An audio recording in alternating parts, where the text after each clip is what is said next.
Le monde diplomatique. Analyse.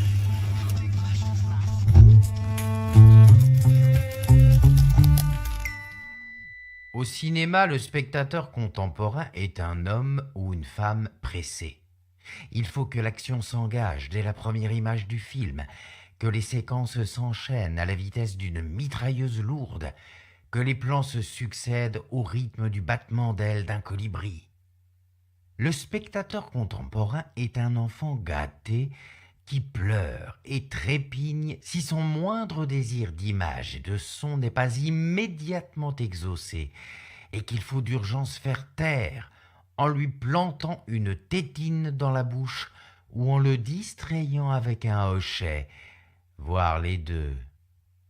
Osons dire qu'une majorité de films sont aujourd'hui produits sous les auspices de la tétine et du hochet, c'est-à-dire du Dolby Stéréo à la puissance 10 et des effets spéciaux en images de synthèse pour mettre en scène catastrophes nucléaires, guerres intersidérales, épidémies mortelles, monstres et surnaturels.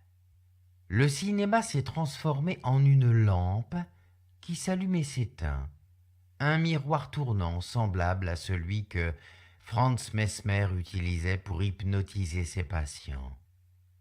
Il s'agit d'en mettre plein les yeux au spectateur pour qu'il n'y voie plus rien, de lui en mettre plein les oreilles pour qu'il n'y entende plus rien. Comme Baruch Spinoza le pressentait, plus il y a de choses auxquelles est jointe une image, plus souvent elle devient vive. Plus il y a de choses en effet auxquelles une image est jointe, plus il y a de causes pouvant l'exciter.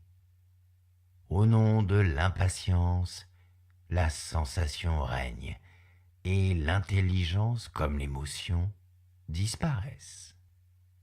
Yves Robert racontait que René Clair tournait peu de prises par plan, une première, rarement une seconde. Sur Les Grandes Manœuvres avec Gérard Philippe, après une deuxième prise, quelle ne fut pas la surprise des acteurs en entendant le réalisateur commander « On l'a refait !» Ils l'interrogèrent pour savoir ce qui n'allait pas. La réponse tomba, sèchement. « Jouez plus vite !»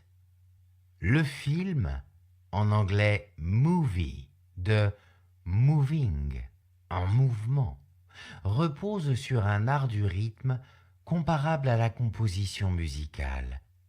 Mais ce tempo, ce mouvement qui est le film lui-même, opère soit à l'intérieur du cadre conduit par le jeu des acteurs, soit par la durée du plan, laquelle se raccourcit sans cesse.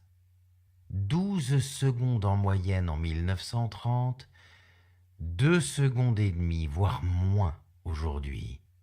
Le « jouez plus vite » a été confisqué aux acteurs et entièrement confié à la prise de vue et au montage. L'inflation des plans symbolise la richesse de l'image, l'abondance, l'opulence visuelle. Le spectateur doit en avoir pour son argent, tout comme le pop-corn qu'il dévore pendant la séance doit lui être servi dans d'énormes récipients. L'effet est paradoxal, puisque si, en apparence, cette manne tombée de l'écran comble l'impatience du spectateur, elle le garde en réalité à distance de ce qui se joue, déréalise et édulcore ce qu'il voit. Ainsi, la violence qui s'exprime dans nombre de films et dans les jeux vidéo devient-elle un artefact de cette violence, une coquetterie décorative où le sang gicle, où les coups pleuvent en feux d'artifice, sans que la douleur, la souffrance, l'horreur coupent l'appétit du spectateur.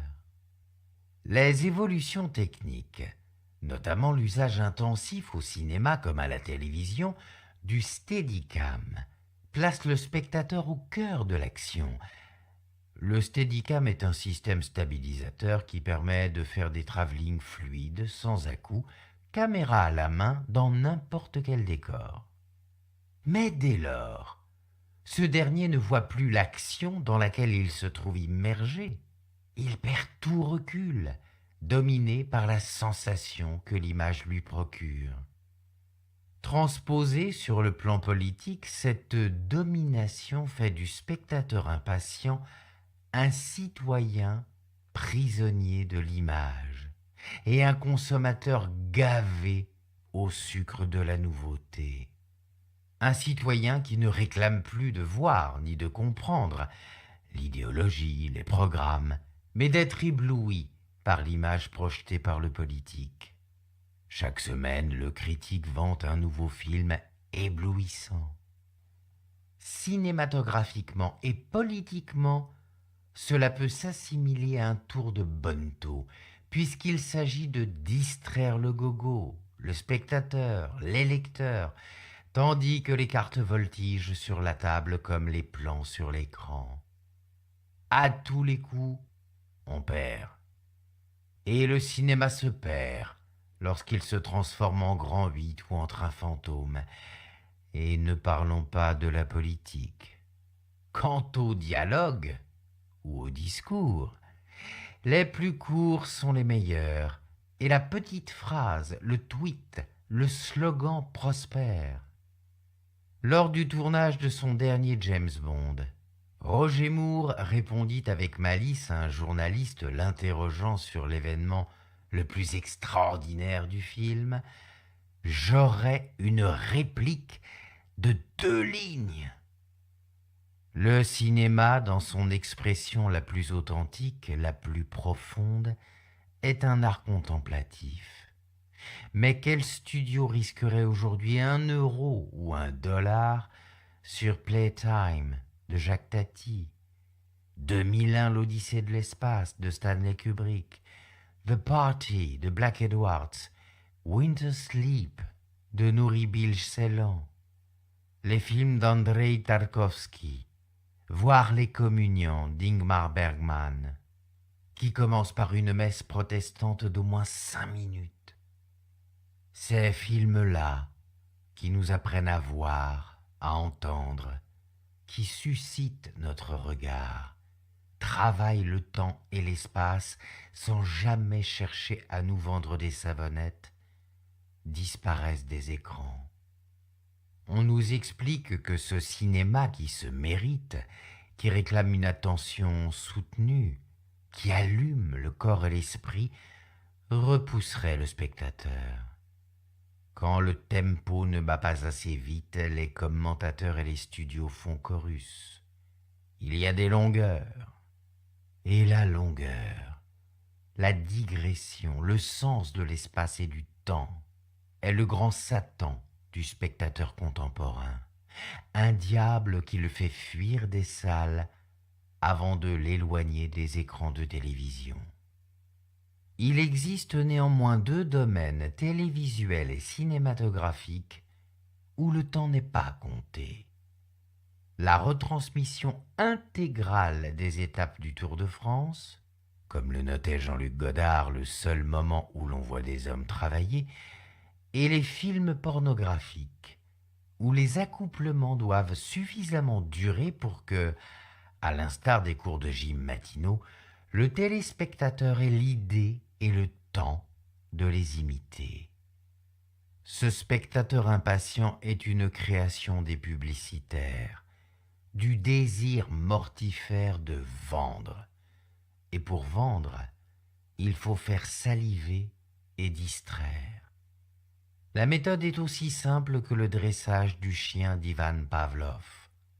On exhibe un instant le produit, superproduction ou candidat à l'élection. Le spectateur ou le citoyen, comme le chien, salive, puis on le soustrait aussitôt à leur regard pour provoquer frustration et désir, ce qui vaut pour n'importe quel produit alimentaire, ménager ou de service, vaut désormais de la même manière pour le cinéma, la télévision et le politique. Cette impatience, élevée à la dignité de vertu cardinale, reflète aussi l'emprise du management contemporain. Fini les pauses, les temps morts, la réflexion sur et au travail. Au nom de la sainte productivité, l'homme ou la femme à la tâche ne doit pas lever le nez de la journée, de même qu'il ne doit pas quitter l'écran des yeux. L'écran du cinéma, obligation publicitaire, celui de son ordinateur, obligation de rendement. Le salarié, le citoyen et le spectateur sont dressés à l'urgence. Le diable des programmateurs de télévision, c'est la zapette. Cet infernal instrument qui, au désespoir des annonceurs publicitaires et des responsables politiques, permet de changer de chaîne sans quitter son canapé.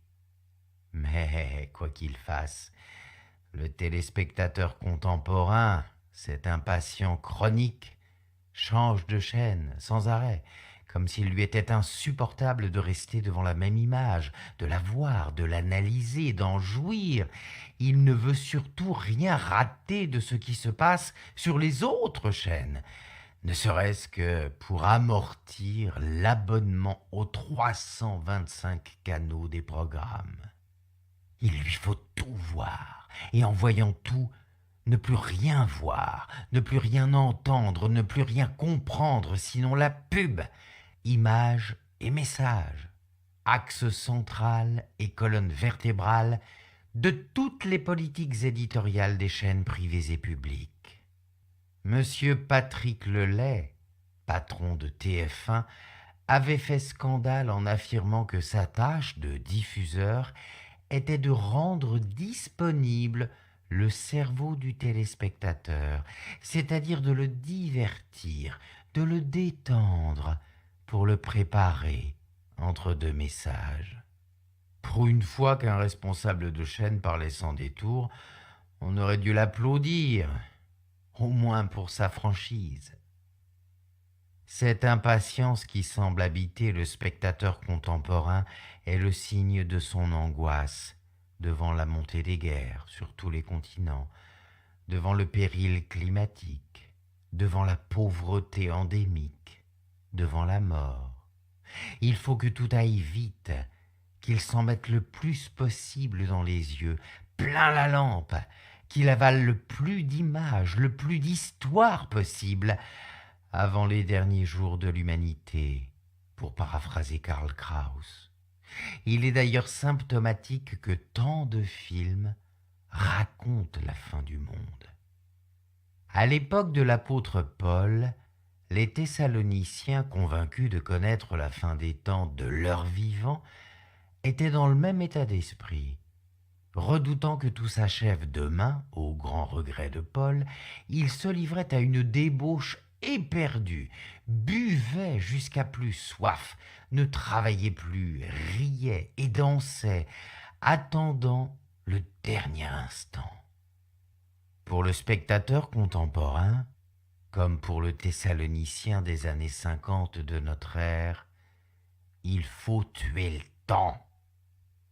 Dieu est mort, et aujourd'hui, comment mieux tuer le temps que devant un écran face au défilement inexorable des images annonciatrices de l'Apocalypse.